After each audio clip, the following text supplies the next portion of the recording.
Hello everyone. In our fluid mechanics lecture series, today we are going to study the dimensional analysis chapter. Okay.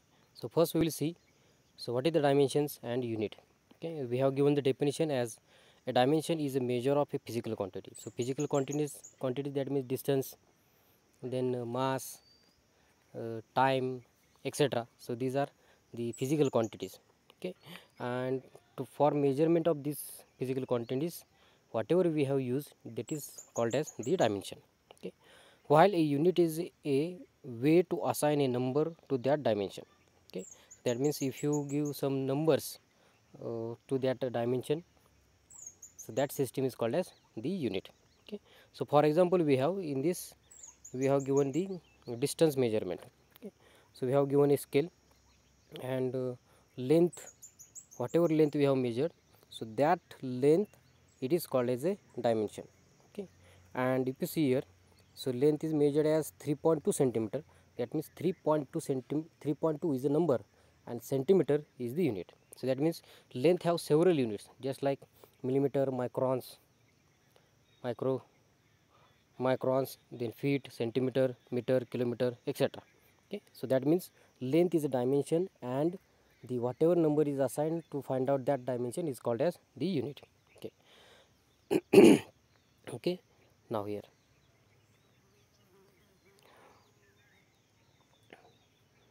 there are 7 primary dimensions called, it is also called as fundamental or basic dimension. So these are 7 in numbers, like mass, length, time, temperature, electric current, amount of light, and amount of matter.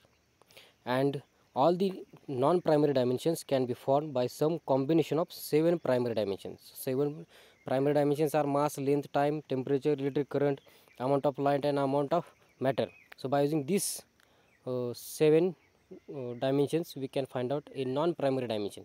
So for that we have given example as a force, and according to Newton's second law of motion, we know that force is equal to mass into acceleration. So mass into acceleration.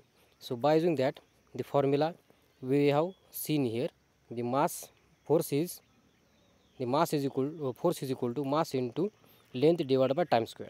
Okay, so acceleration have length divided by time square. So according to that, we have mass is m, length is l, and time square is equal to small t square. So this is, that means the force is a non-primary dimension, and this is the made up of 3 the fundamental dimensions, which are the mass, length, and time. Okay. Now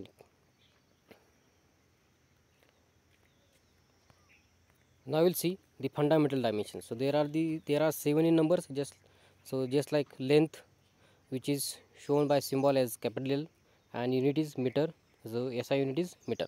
Then mass is symbol is capital M, and basically unit is kilogram, kg. Then time, it is symbol is theta, and unit is second. Temperature is capital T, and unit is Kelvin. Amount of substance is small n, and unit is mole. Electric current, it is measured, or it has the symbol is I, and unit is ampere. Luminous intensity is symbol is J, and it is measured in candle. Okay, so these are the 7 fundamental dimensions. Now we'll see the fundamental formula for several dimensions. So out of that, first one is mass is denoted by m. So measuring formula we will consider, it is ml theta. So m is for mass, l is for length, and theta is for time. So which have this formula we have given in SI system. So mass is denoted by using the formula is capital M, length is capital L, time is theta. Then force we have already seen. So force is ml theta raised to minus 2. Then velocity L theta raised to minus 1. Acceleration L theta raised to minus 2. Then pressure M L raised to minus 1 theta raised to minus 2.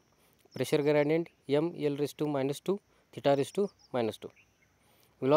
Viscosity M L raised to minus 1 theta raised to minus 1. Then density M L raised to minus 3. Work M L square theta raised to minus 2.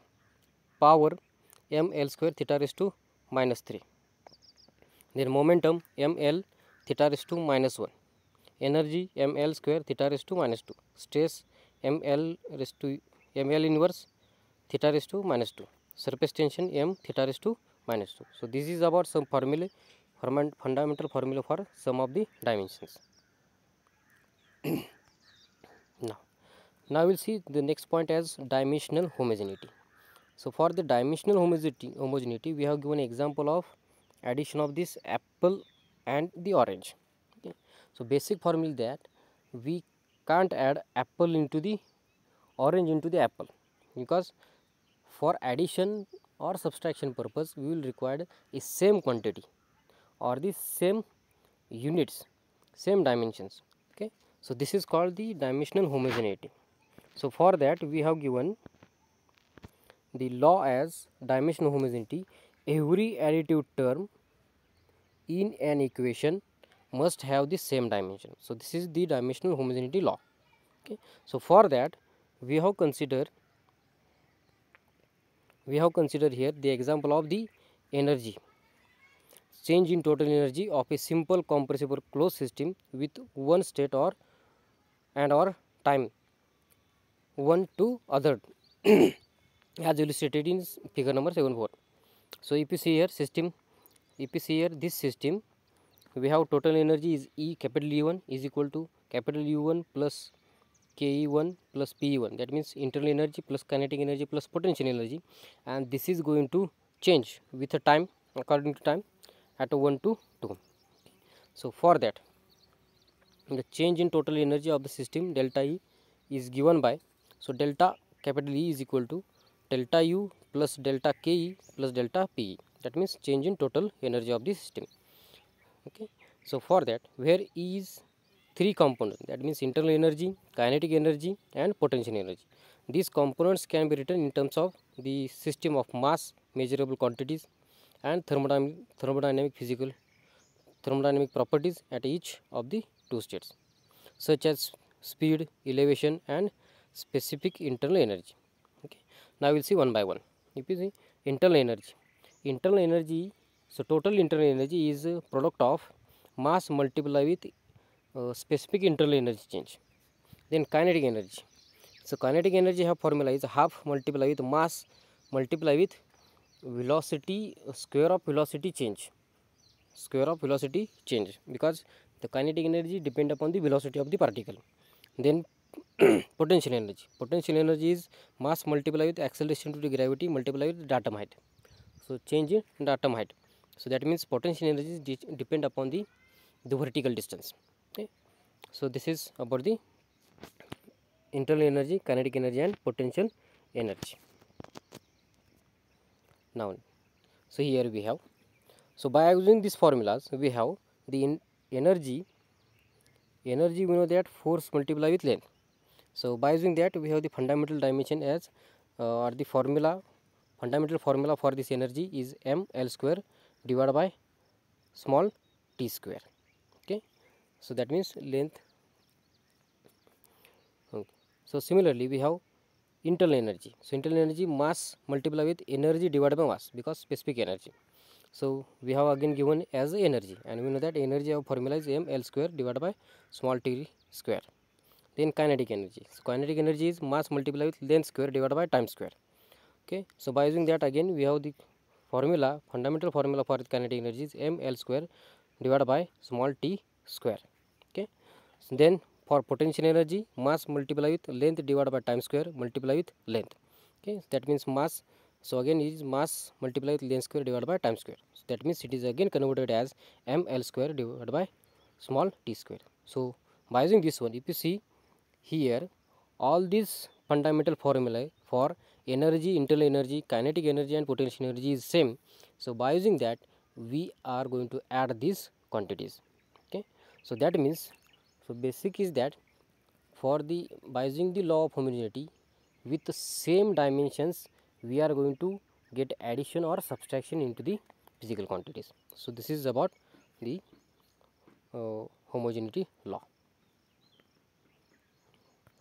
So here there are the several methods of dimensional analysis. Out of that we are going to study the Rayleigh method and Buckingham Pi theorem. So for that we are going to study in next lecture.